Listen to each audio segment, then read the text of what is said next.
Please stand for the pledge. I pledge allegiance to the flag of the United States of America and to the republic for which it stands, one nation, under God, indivisible, with liberty and justice for all. Good morning, Tigers! It's Thursday, March 8th, and today is an A-Day. The musical is coming up this weekend. Your friends and classmates are putting in tons of hours this week to prepare for tomorrow night's opening of The Little Mermaid. Tickets are $5 for seniors and students, $8 for adults, and free for children 5 and under. They're available for purchase at the door. Friday and Saturday showtime is at 7 p.m.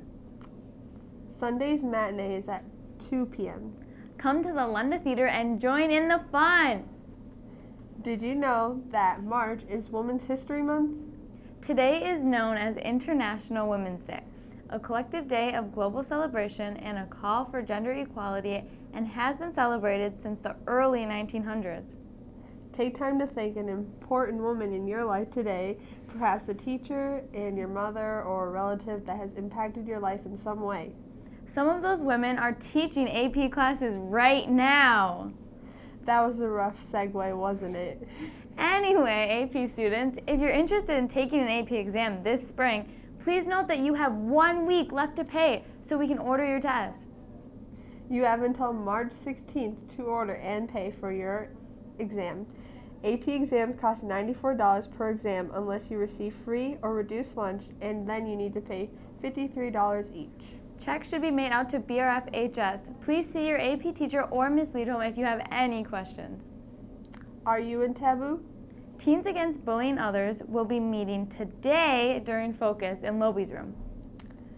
Be ready. FCCLA members, this one is for you.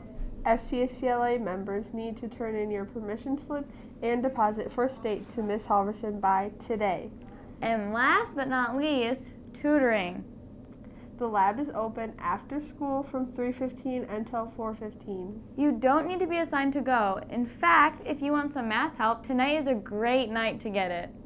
All right, that's it. We'll be leaving you with a little entertainment.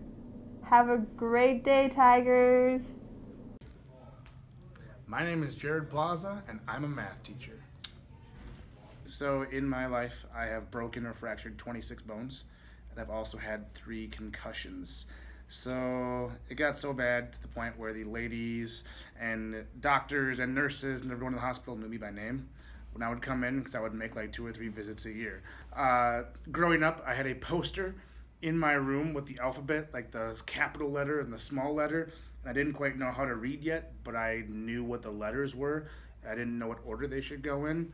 And so I came downstairs and I was all proud, and I told my parents that I knew the alphabet and that I had memorized it. And so they told me to, all right, what say it for us. And so they got the video camera and recorded me, and I said it backwards, from Z to A. And they're like, oh no. And that's just how it's always naturally been to me.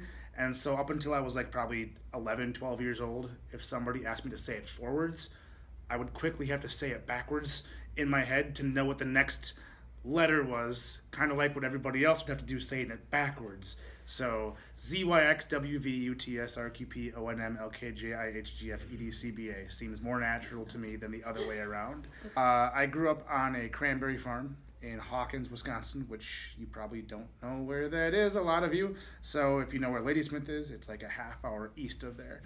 And so when I was working on there, it was before the times of like CD players. We just had Walkmans. And so we didn't really listen to a lot of music working on the farm, and so my brother and I would just recite lines to our favorite movies. And our favorite movie was Happy Gilmore. It was made in the mid-90s.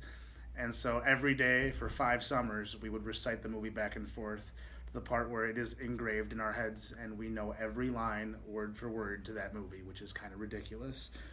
When I was in college, I lived with music majors my entire college career. There's nothing wrong with being music majors unless you are the least musically inclined person ever. I'd never learned to play an instrument, I can't read music, I can't anything, and so I kind of felt left out.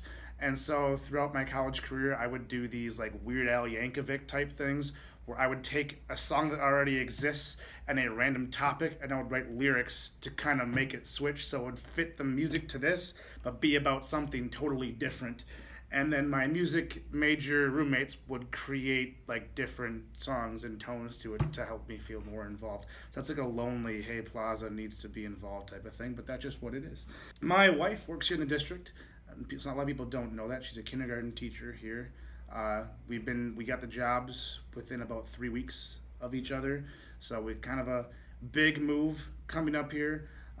And then people have always been like asking like, hey, you're up here, you got settled, when are you gonna have kids? Well, this isn't even public yet, but we're actually announcing tomorrow. So when this releases, it will be like 2 weeks in the past. So tomorrow will be 13 weeks, so we're announcing publicly that we're gonna have our first child. So, and that's what you don't know about me. Hey, hold on here just a second, let me order this. Let's see. I won't talk about that one because that one's ridiculous. Is like 5 things enough? Yeah. Some of these are really dumb. Like, dumb. Oh my gosh. Yeah. Heart. I have one. Uvula. I've got one. What if I said you plus me equals us? It's a math equation. It's Valentine's. Perfect. This is super weird.